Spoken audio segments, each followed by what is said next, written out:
Buenas tardes. La presente exposición va referida al tema del retardo mental dentro de la asignatura de orientación y diversidad de la Universidad Pedagógica Experimental Libertador. El grupo está conformado por Dubrasca Ramírez, Mayra Rivas, Derlin Guillén y Milagros Araujo. Durante esta presentación vamos a abarcar los siguientes contenidos: definición, clasificación, etiología, diagnóstico y prevención, todos relacionados directamente con el retardo mental.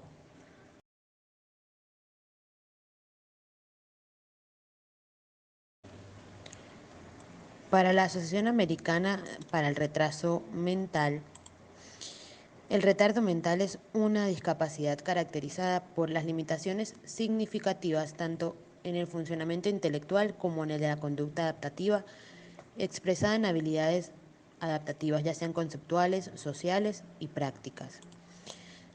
De la misma forma, el retraso mental hace referencia a el retardo mental, hace referencia a ciertas limitaciones sustanciales en el proceso del funcionamiento de la persona. De esa manera se caracteriza por un funcionamiento intelectual significativamente inferior al promedio y generalmente pues coexiste junto a ciertas limitaciones que más adelante serán señaladas. Estas limitaciones vienen dadas principalmente por áreas de habilidades de adaptación, tales como la comunicación, el autocuidado, la vida en el hogar o la rutina diaria, habilidades sociales, de interacción, utilización de las comunidades, de su entorno, bien sea para normas o pautas de comportamiento, la autodirección, la salud y seguridad personal, el control de emociones y habilidades académicas funcionales, tanto para el tiempo libre como para el tiempo productivo o de trabajo. Existen diferentes elementos claves que son importantes para tener en cuenta dentro de la definición del retardo mental. Esta definición asume también muchos postulados, entre los cuales se habla de evaluaciones válidas que se deben considerar desde también un entorno cultural y lingüístico, así como de diferentes aspectos que sean de comunicación y de comportamiento. También pues mencionan en la mayoría de los postulados la existencia de las limitaciones en habilidades adaptativas y todo esto relacionado a un contexto comunitario o a un contexto social que puede ser típico para diferentes edades o también hacen mención al requerimiento de apoyos individualizados dentro de los diagnósticos que tengan las personas con retardo mental. También, junto a estas limitaciones adaptativas específicas, coexisten muchas potencialidades de otras áreas adaptativas o incluso capacidades personales. Incluso generalmente el funcionamiento de la persona con retraso mental puede mejorar si se le proporcionan apoyos apropiados dentro de algunos tiempos muy específicos. De esta forma, también algunos elementos claves dentro de la definición es que el retardo mental se caracteriza por un funcionamiento intelectual evidentemente inferior al promedio. Se define como un coeficiente intelectual de 70 o 75 e incluso inferior.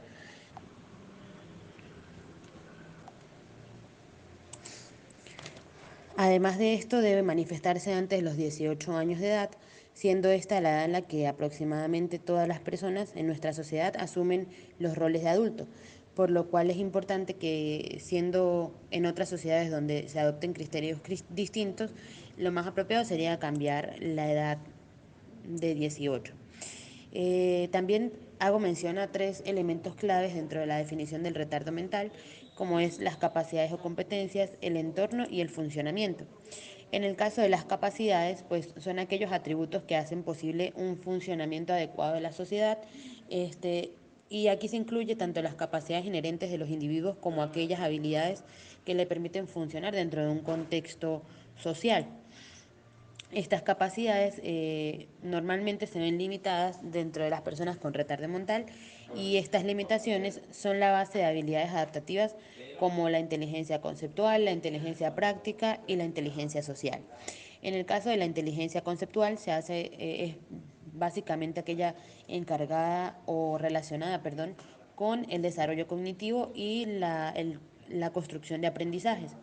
La inteligencia práctica hace más bien referencia a la capacidad de manejarse por sí mismo, a la independencia, a la realización de actividades de la rutina diaria, de una forma más autónoma e independiente. Y por último, la inteligencia social, la cual pues viene a ser la habilidad para entender no solo los comportamientos, sino también las expectativas sociales, el cómo debo comportarme dentro de un espacio, dentro de una situación y cómo sería adecuado tomar las decisiones, entre otras. Dentro de esto, el siguiente punto sería entonces el entorno. El entorno principalmente se concibe como aquel lugar donde una persona pues vive, aprende, juega, trabaja, socializa, interactúa, entre otros. En el caso del retardo mental, pues resulta muy importante validar este entorno y darle un entorno significativamente a la persona, o sea, es decir, que este entorno tenga todos los estímulos necesarios para que pueda desarrollarse eh, con las mejores capacidades, las mejores habilidades y pueda lograr ese funcionamiento que es justamente el siguiente apartado. El funcionamiento más que un estado permanente, pues busca más que todo el desarrollo de habilidades adaptativas dentro de la demanda que se produce a lo largo del ciclo vital. Es decir, que en la medida que el ser humano va aumentando en edad, va aumentando también en capacidades o habilidades adaptativas que requiere para vivir. Por eso es importante que existan digamos que estos apoyos desde un principio y estos apoyos pues permitan justamente que estas personas no queden excluidas en algún momento dado de los criterios que han sido definidos para el retardo mental. Ahora bien, es importante señalar las diferencias entre el retraso mental y el retardo mental, a pesar de que algunos autores pues lo definen como prácticamente lo mismo. Otros sí hacen una marcada diferencia entre ambos. En el caso del retraso mental, se da cuando un niño no alcanza el nivel intelectual esperado para su edad cronológica. Y esto se debe a distintas causas que, por ejemplo, pueden ser una patología psiquiátrica, pero con un tratamiento, con estimulación o luego de un tiempo, el niño es capaz de alcanzar un nivel, digamos, más esperado, es decir, que este retraso terminaría siendo como un poco con carácter reversible. Sin embargo, el retardo mental ya se debe más a una lesión cerebral y por lo tanto la única manera, digamos, de apoyar o de trabajar en el caso del retardo mental es básicamente identificando realmente cuál es la lesión, en qué parte del cerebro y qué tan lesionado se encuentra para a partir de allí hacer todos los círculos de apoyo y los trabajos que se requieran.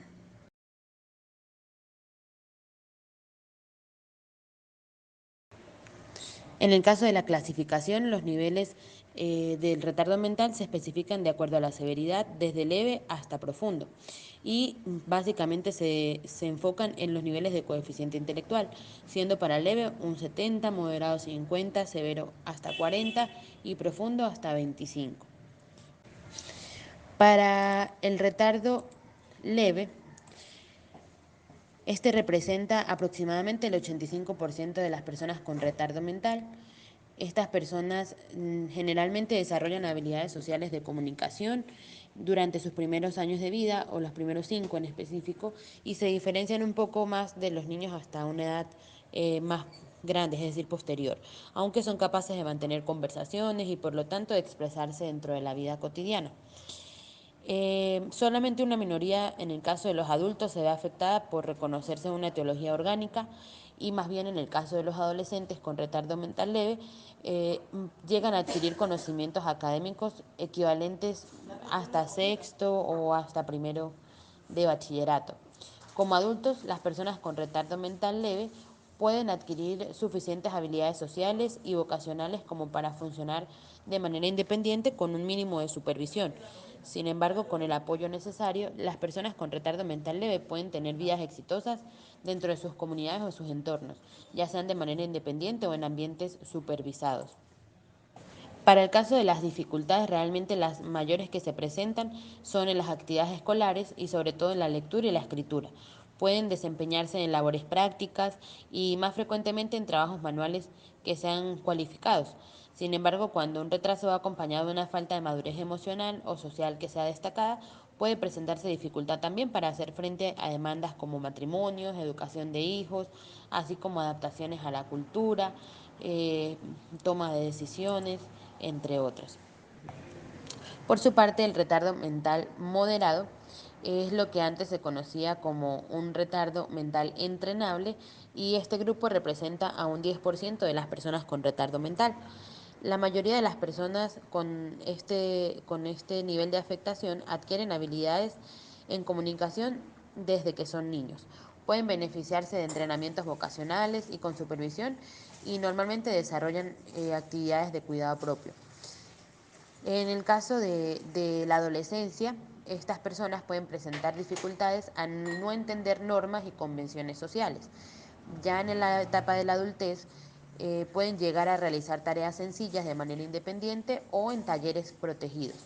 Normalmente se adaptan bien a la vida comunitaria, es decir, al entorno social, pero generalmente es en ambientes supervisados. Existen pacientes que pues nunca logran aprender un lenguaje y utilizan más bien la gesticulación manual para compensar la carencia verbal. En la mayoría se detecta una etiología orgánica y pues son frecuentes algunos trastornos, alguna comorbilidad con trastornos generalizados del desarrollo, trastornos de aprendizaje y de comunicación. Incluso también con trastornos psiquiátricos, epilepsia, motores, con discapacidades sensoriales, síndrome demencial o trastornos médicos. Finalmente, en el trastorno mental severo o en el más grave, en el grave, perdón, el diagnóstico representa un 3 a 4% de la población con retardo mental y en la niñez no se genera ningún tipo de habla, no desarrollan habla. Eh, en el caso de la etapa escolar, las personas con retardo mental severo suelen ser entrenados más bien en habilidades de autocuidado que en habilidades académicas. Su etiología pues viene siendo orgánica, está asociada a otros trastornos o con escaso o incluso con un nulo nivel de desarrollo del lenguaje, necesitándose generalmente una tipos de terapias, entre otros. Las personas con retardo mental severo pueden llegar a aprender habilidades académicas, pero más rudimentarias, tales como conocer el alfabeto, los números, y ya en la adultez estas personas pueden llegar a ejecutar tareas sencillas en talleres protegidos con supervisión cercana. Se adaptan a vivir en las comunidades y en el entorno social, pero siempre bajo supervisión. Y la mayoría de estos pacientes presenta un marcado déficit motor o la presencia de otras carencias que dan evidencia clínica de un daño en el sistema nervioso central. Finalmente, en el retardo mental en la etapa de preescolar se logra evidenciar un desarrollo pobre y el niño adquiere sencillas habilidades para comunicarse de forma verbal. Ya en la etapa escolar sí pueden aprender elementales hábitos de conversación sencillos y además reciben entrenamientos para adquirir hábitos de higiene. También pueden dominar, como mencionaba antes, unas básicas habilidades lectoras y alguna comprensión de palabras. Sí. Finalmente, en el retardo mental profundo se encuentra el 1 o 2% de las personas con población de retardo mental y la mayoría presenta asociado a un trastorno neurológico, llamado también una oligofrenia profunda. Las personas con retardo mental profundo presentan múltiples déficits en la parte sensorial y motriz. Además requieren obligatoriamente unos ambientes altamente estructurados y con supervisión constante. Los pacientes de este grupo pues terminan teniendo una muy limitada capacidad para cuidar sus necesidades básicas y requieren siempre ayuda y supervisión permanente. En el caso de con la comprensión de instrucciones o de reconocerlas y de estar de acuerdo con ellas, también tienen ciertas dificultades. Su comunicación no verbal es muy rudimentaria y muestran una movilidad muy restringida o totalmente inexistente. enfocados también principalmente en el control de esfínteres, lo cual se les resulta muy difícil y mayormente no lo logran hacer. La etiología es generalmente orgánica, está asociada con otros trastornos, igual como el escaso o el nulo desarrollo del lenguaje. Y Hola, mi nombre es Milagros Araujo, maestrante de Educación Inicial de la Universidad Pedagógica Experimental El Libertador. Siguiendo con las ideas de mis compañeras, le hablaré sobre la etiología o causas del retardo mental. Dentro de las causas prenatales podemos encontrar las genéticas y las no genéticas. Las causas genéticas, como anormalidades cromosómicas, son anomalías numéricas donde se tiene un cromosoma de más o un cromosoma de menos de lo que sería el par normal. Dentro de las anomalías cromosómicas más comunes encontramos el síndrome de Down, también llamado trisonomía 21, es la causa más frecuente de retraso mental identificable de origen genético. Se trata de una anomalía cromosómica que tiene una incidencia de 1 en cada 800 nacimientos o niños nacidos y que aumenta con la edad materna. La mayoría de las personas tienen 23 pares de cromosomas. La mitad procede de su mamá y la otra mitad de su papá, es decir, 46 cromosomas en total. Pero los niños o los bebés que nacen con síndrome de Down tienen un cromosoma de más, 47 en vez de 46, o bien un cromosoma provisto de una parte adicional.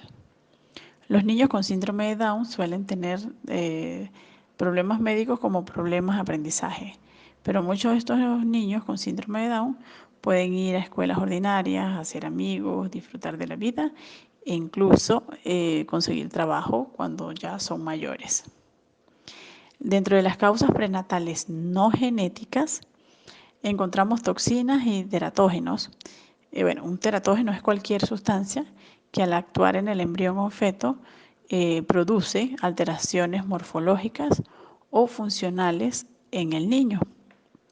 Generalmente se trata de algo que es parte del ambiente al que está expuesta la madre durante el embarazo, como por ejemplo alcohol, drogas, plomo, mercurio o radiaciones. Posibles teratógenos son agentes biológicos. Pueden ser agentes infecciosos como vaginosis bacteriana, estreptococos, hepatitis, enfermedades de transmisión sexual o toxoplasmosis. Incluso un posible teratógeno, un virus, como el virus del Zika. Están otros teratógenos como agentes físicos, como dije anteriormente, las radiaciones o la exposición a altas temperaturas. También existen teratógenos químicos o agentes químicos como medicamentos y drogas. Están también las infecciones congénitas, que son las infecciones maternas que se transmiten al embrión o al feto por infección que asciende desde la vagina, por el cuello uterino, hasta el líquido amniótico donde está el feto o el embrión. Esta infección puede ser producida por bacterias o por parásitos. Encontramos también los síndromes con malformación de origen desconocido. Buscando informaciones, uno encuentra cosas que uno sabe, pero que cuando las lee como que comprende mejor.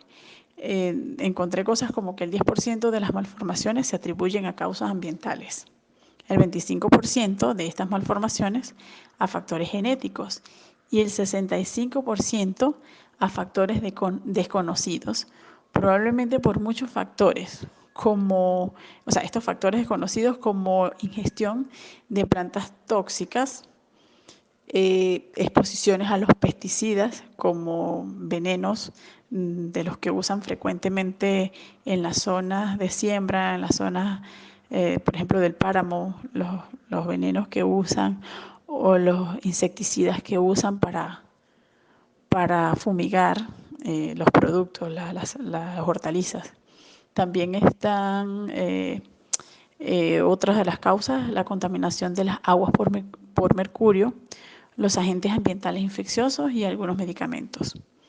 Los agentes físicos, también encontramos agentes físicos como los aumentos de temperatura o las condiciones de hipoxia o falta de oxígeno, sobre todo en países donde personas viven a más de 4.000 metros de altura, incluso 5.000 metros de altura. Y por supuesto, aquellas madres embarazadas que están expuestas a radiaciones. Dentro de estas causas no genéticas encontramos también el hipotiroidismo.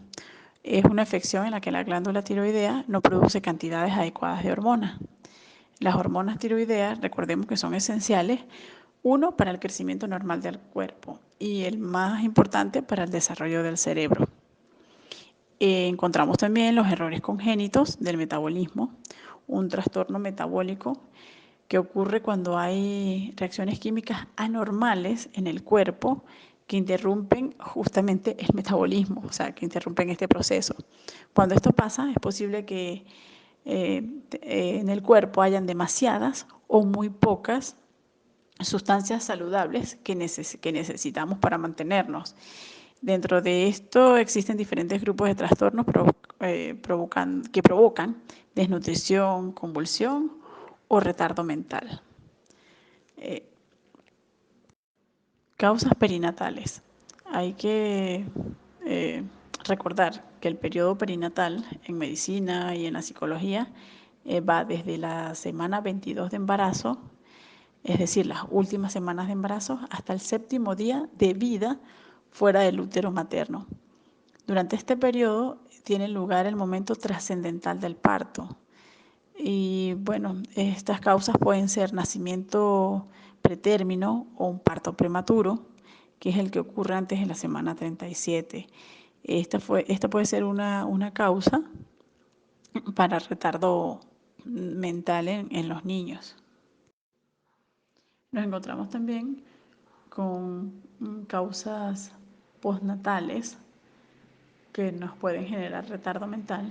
Estas pueden ser hipoxia o falta de oxígeno, infecciones al momento del parto y sobre todo las lesiones o traumas al nacer, como fracturas de cráneo o hemorragias intercraneales. Esto sucede en la mayoría de las veces producto del force durante el parto. Hola, mi nombre es Mayra Rivas, maestrante de Educación Inicial de la Universidad Pedagógica Experimental Libertador. A continuación les voy a hablar sobre el retardo mental y su diagnóstico.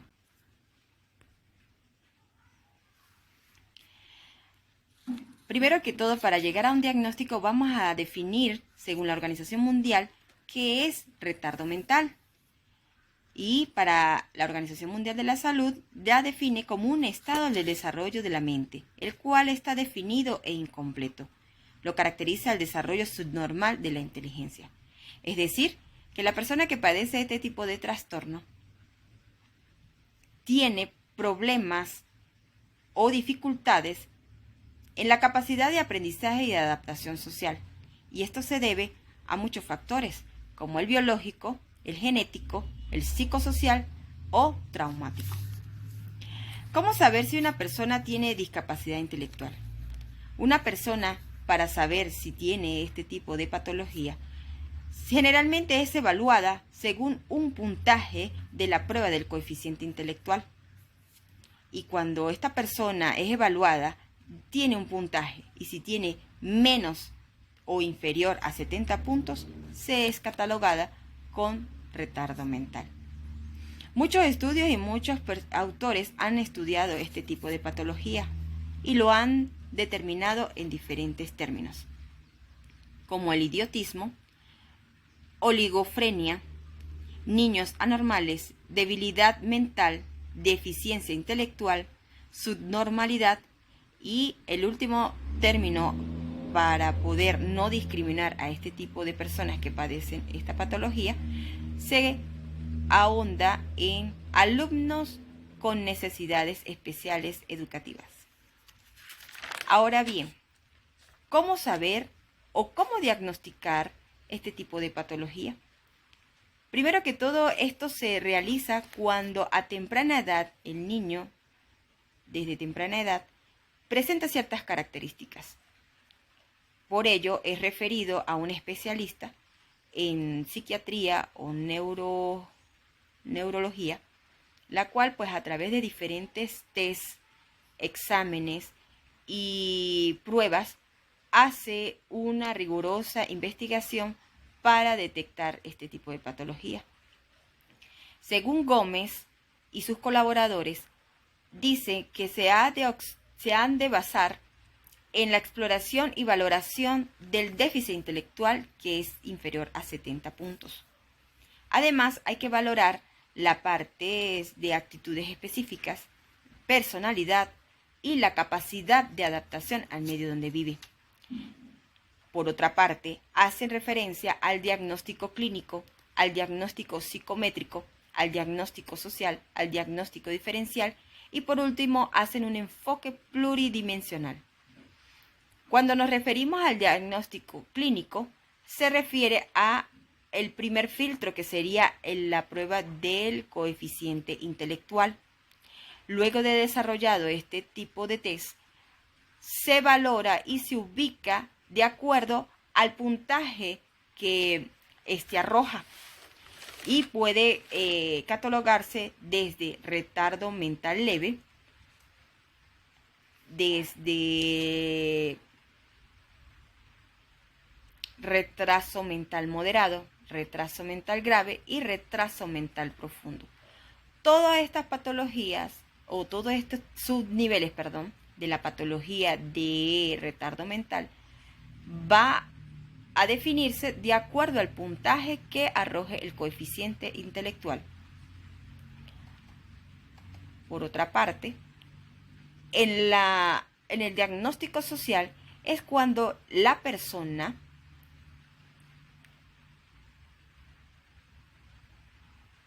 tiene la habilidad para poder integrarse a un grupo social. Esto quiere decir que es la capacidad que tiene la persona para poder adaptarse a el entorno donde vive. Y de ello, pues, a enseñar y aprender y enseñar a los que conviven con esta persona cómo llevarlo. En el diagnóstico diferencial, allí el especialista va a hacer un diagnóstico para ver en qué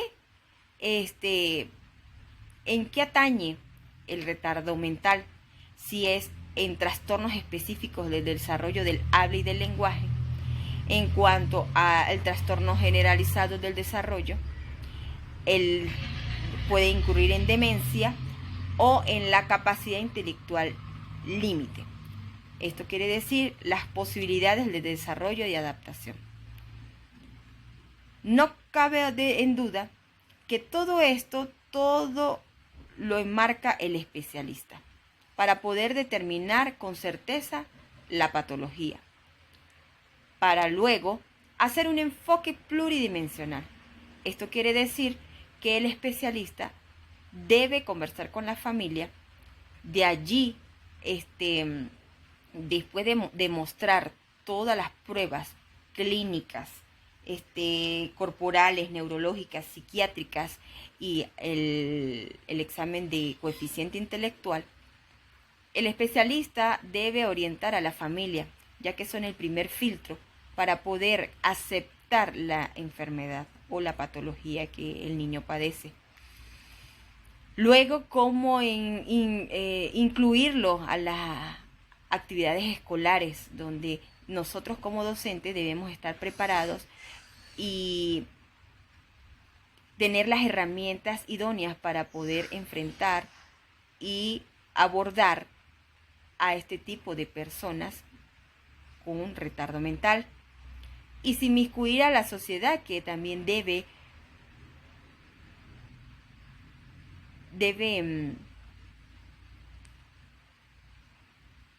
recibir a este tipo de personas, ya que de acuerdo a su grado de retardo mental, pues podrá ser inmerso en diversas actividades acorde a su edad y acorde a el tipo de de trastorno que padece. Entonces, este tipo de patología debe ser diagnosticado por un especialista, debe ser manejado por especialistas para poder orientar a la familia y de allí aceptarlo y poder tener la capacidad de incluirlo en la sociedad y así saber que estas personas también son valiosas. Así que muchas gracias por su atención y feliz tarde. Buenos días, continuamos con la prevención del retardo mental, el cual no es una enfermedad o propiamente un síndrome, sino una designación o concepto que reúne un grupo de trastornos médicos esto lo indica la Asociación Venezolana de Retraso Mental. Además de eso, en una revista chilena de nutrición de versión online, el doctor Fernando Monkeberg de la Universidad de Chile subraya que de acuerdo a importantes esfuerzos realizados en materia de salud, sí se puede identificar precozmente patologías para prevenir la discapacidad intelectual. Rodríguez, a su vez, 2006, en la revista de Neurología, define el retraso mental como la discapacidad más frecuente y con mayor impacto en la vida de una persona, de su familia y de la sociedad, donde parece ser de origen genético. Para considerar este retardo mental, se toma en cuenta el coeficiente intelectual, que a su vez es clasificado de acuerdo a los grados. Aquel debe determinarse mediante la aplicación individual de pruebas de inteligencia estandarizadas y adaptadas a la cultura de la población de la cual es miembro el sujeto. El retardo mental es un funcionamiento intelectual inferior a la medida de la forma notable.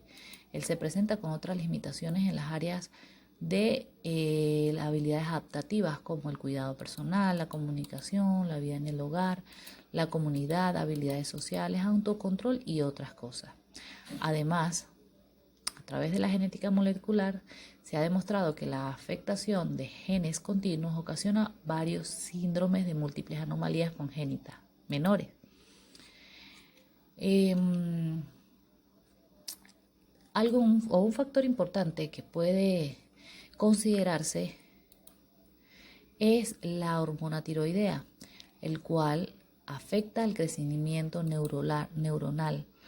Parece requerirse para reunir los microtúbulos necesarios para que la célula crezca y funcione normalmente. El hipotiroidismo puede causar cretinismo, el cual ocurre ya sea por defectos de la síntesis y utilización de la hormona tiroidea. Una nutrición adecuada, que incluye vitaminas y elementos esenciales, es fundamental para el desarrollo del cerebro. También el abuso materno de ingestión de alcohol durante el embarazo afecta negativamente al desarrollo del cerebro y causa posteriormente retraso mental.